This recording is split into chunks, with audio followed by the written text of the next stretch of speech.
একদিকে যেরকম ভারত বনাম আয়ারল্যান্ডের একটা সিরিজ চলছে, সেখানে প্রথম ম্যাচে খুব খারাপভাবে ভারত কিন্তু হেরেছে।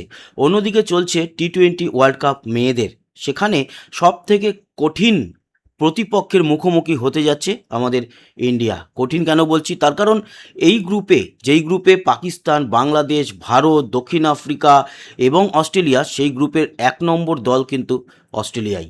4টে ম্যাচ এখনও অবধি খেলেছে, একটাতেও হারেনি। তবে ভারত 4টে ম্যাচ খেলে একটিতে হেরেছে, সেটা সাউথ আফ্রিকার সামনে। তবে সেই ম্যাচটা জিততে পারত।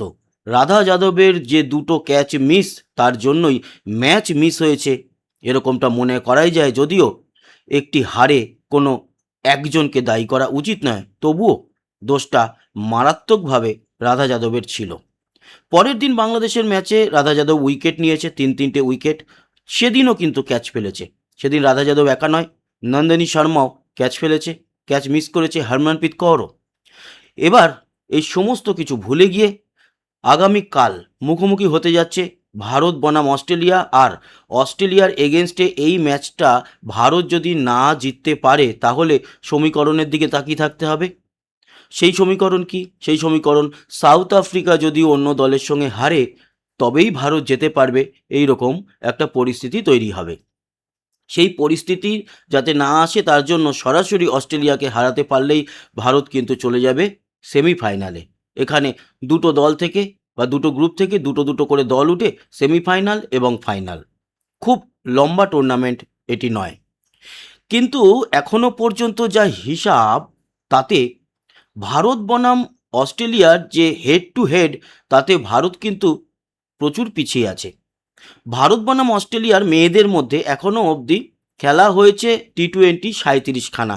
সেই 37খানার মধ্যে 27খানা অস্ট্রেলিয়া জয়লাভ করেছে, আর ভারত 9খানা। একটি ম্যাচ কোনো তার মীমাংসা হয়নি বা অমীমাংসিতভাবে শেষ হয়েছিল বৃষ্টির জন্য। এই হচ্ছে হেড টু হেড। যদি আমরা বিশ্বকাপের হেড টু হেড দেখি, মানে টি-20 বিশ্বকাপের মেয়েদের, তাহলেও ভারত পিছিয়ে। এখন অবধি ম্যাচ হয়েছে 7খানা, তার মধ্যে 6খানা জিতেছে অস্ট্রেলিয়া, একটাই মাত্র জিতেছে ইন্ডিয়া। এই পরিস্থিতিতে দাঁড়িয়ে বেশ খানিকটা পিছনে থেকেই ভারতের মেয়েরা মাঠে নামতে চলেছে। আর যেই মাঠে নামবে, সেই মাঠটা কিন্তু মারাত্মক ঐতিহাসিক। কোন মাঠে? লর্ডস। লন্ডনের লর্ডসে কিন্তু এবার এই প্রথমবারের জন্য মেয়েরা খেলতে চলেছে। হ্যাঁ, এর আগে ওয়ানডে খেলেছে, সেই ওয়ানডেতে হেরেওছে। টেস্টও খেলেছে একটা, কিন্তু টি-20 এই প্রথমবার। এই লর্ডসের মাঠটাকে আমরা একটু আপনাদেরকে উপগ্রহ চিত্র থেকে তার ভৌগোলিক অবস্থান দেখাই, তারপর আর মানে কি আমাদের হতে পারে প্রবাবেল 11, তাই নিয়ে আলোচনা করব। আরও অন্যান্য আলোচনাও রয়েছে। চলে এলাম আমরা উপগ্রহ চিত্রে, এবং এই হচ্ছে লন্ডন, দেখতেই পাচ্ছেন, ইউকে, ইউনাইটেড কিংডম।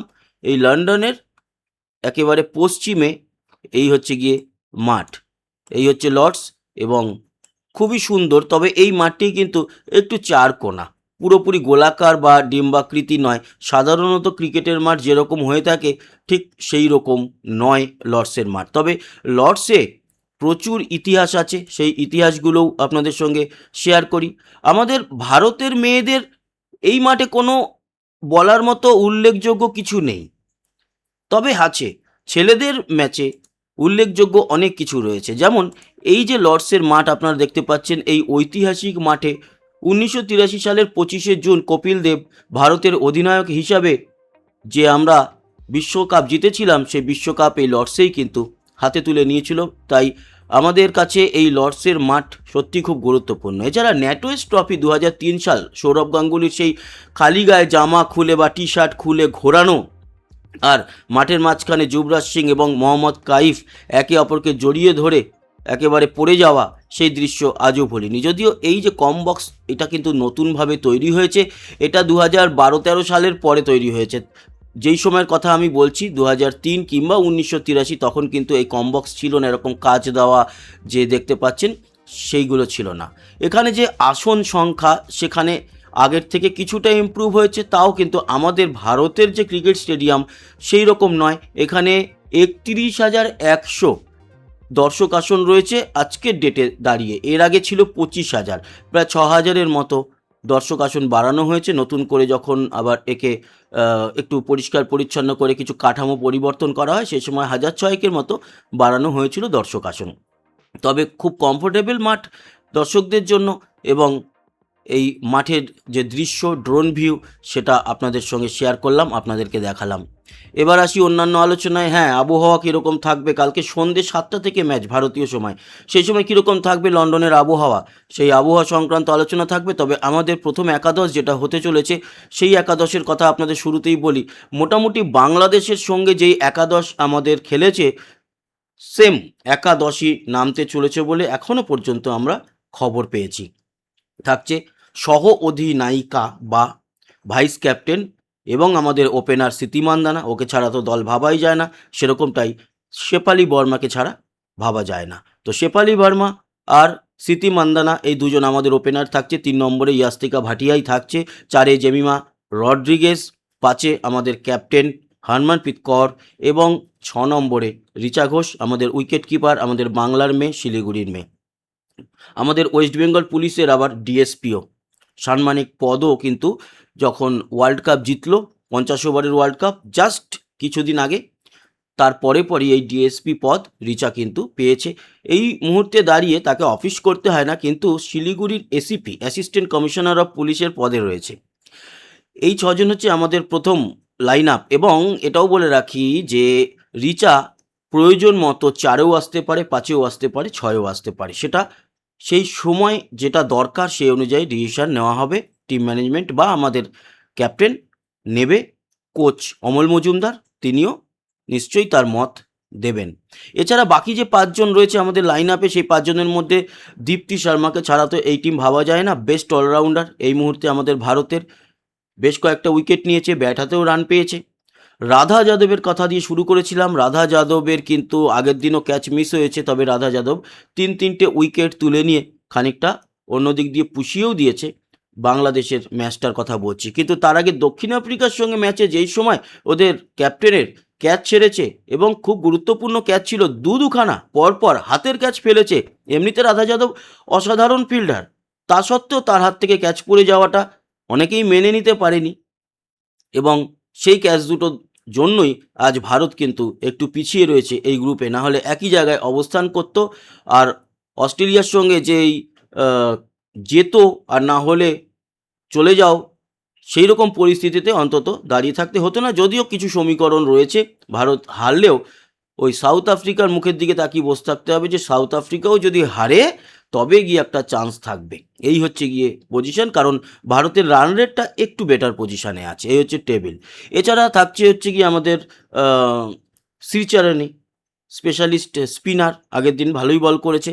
এছাড়া নন্দনী শর্মা আগের দিন ক্যাচ মিস করেছে, ও কিন্তু অলরাউন্ডার, ব্যাটিং মোটামুটি, বোলিংটার জন্যই ওকে বেটার মানা হয়। আর রেণুকা আগের দিন ঠিকঠাক ছিল, রেণুকাও খেলবে। ক্রান্তি গৌর সম্ভবত কালকে খেলতে পারবে না, রেণুকাই থাকছে। তো এই হচ্ছে গিয়ে আমাদের যে টিম তৈরি হয়েছে, মোটামুটি প্রবাবলি 11, সেটা নিয়ে আপনাদের সঙ্গে আলোচনা করলাম। এর পরবর্তী আলোচনা আবহাওয়া, আর তারপর আমাদের মেয়েদের জেতার কতটা চান্স রয়েছে, পার্সেন্টেজ কত, সেই নিয়ে আলোচনা করব। আমরা চলে যাব সবার আগে ওয়েদারে। তো ওয়েদার কি বলছে, আমরা চলে যাব ওয়েদার ম্যাপে এবং চলে যাব লন্ডনে। সেখানে আগামীকাল সন্ধেবেলায় 7টা থেকে ম্যাচ, তো সরাসরি ঠিক 24 ঘন্টা পর আমরা চলে যাব আগামীকাল সন্ধে 7টায় এবং দেখে নেব সেখানকার পরিস্থিতি কি থাকছে। লন্ডনে খেলা, সেখানে সন্ধ্যের দিকে কিন্তু একটু হাওয়ার গতিবেগটা ভালোই দেখা যাচ্ছে, 23 কিলোমিটার গতিবেগে এখানে হাওয়া বইবে। এছাড়া সেই সময় বৃষ্টির সম্ভাবনা আছে কিনা তবুও বলে রাখি, দেখুন লন্ডন বা ইংল্যান্ডের পরিবেশ এমন, সেখানে কিন্তু এই বৃষ্টি নিয়েও বাজি ধরা হয়, কারণ কখন যে এখানে বৃষ্টি আসতে পারে এটা কেউ বলতে পারে না। ফলে এখানে বৃষ্টির যতই আমরা আপডেট দেখি, হতেও পারে আবার নাও হতে পারে। কিন্তু এখনও অবধি যেটা দেখছি, সেই সন্ধ্যের দিকে খানিকটা মেঘ কিন্তু লন্ডনের আকাশে থাকবে, সেটা এই মুহূর্তে আমরা দেখতে পাচ্ছি বটে, ক্লিয়ারও হয়ে যেতে পারে, তবে হলেও পরিমাণ খুব কম, খেলা তার জন্য ভেস্তে যাওয়ার সম্ভাবনা নেই। আর এখানে বৃষ্টির পরিমাণে আমরা যেটা দেখতে পাচ্ছি, সন্ধ্যে 7টা থেকে সকাল 7টা পর্যন্ত কোনো বৃষ্টি অন্তত লন্ডনে দেখাচ্ছে না। আবারও বলছি, ইংল্যান্ডের কিন্তু বৃষ্টি নিয়ে বাজি ধরা হয়। অতএব এখানে মানে কেন বাজি ধরা হয়, যার কোনো যেটা জুয়ার মতো আর কি, হতেও পারে, নাও হতে পারে, কেউ শিওর বলতে পারে না, এই কারণেই বাজি ধরা হয়।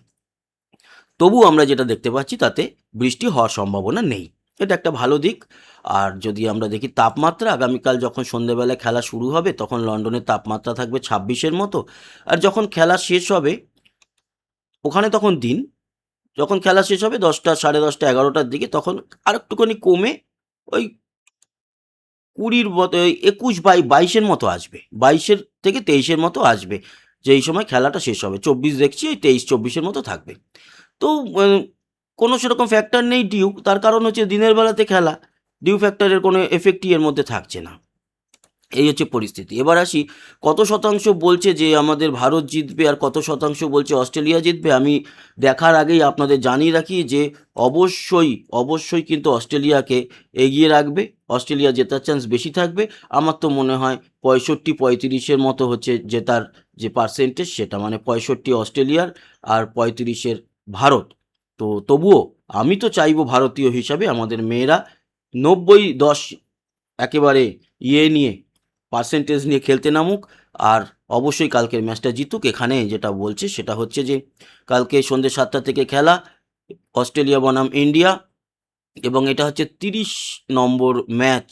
অস্ট্রেলিয়ার হচ্ছে 70% জেতার যে উইন প্রবাবিলিটি সেটা রয়েছে, আর ইন্ডিয়ার 30%, 70-30 বলছে। লর্ডসে খেলাটা হচ্ছে, সেটা তো আমি বললামই। এর যে টেবিলটা সেটা কি এখানে আমরা দেখতে পারবো? না, এখানে টেবিলটা আমরা দেখতে পাচ্ছি না। যাই হোক না কেন, এই হচ্ছে গিয়ে পজিশন, এই জায়গাতে দাঁড়িয়ে আছে লন্ডনে খেলা, পরিস্থিতি হচ্ছে এই। তো বন্ধুরা, এই ছিল গিয়ে আলোচনা। আশা করি এই ইনফরমেশন ভালো লাগলো, কাজে লাগলো। সবাই সঙ্গে থাকবেন, আমাদের সাবস্ক্রাইব করে লাইক শেয়ার করবেন, কমেন্ট বক্সে আপনার গুরুত্বপূর্ণ মতামত জানাবেন। আসি, আবার দেখা হবে।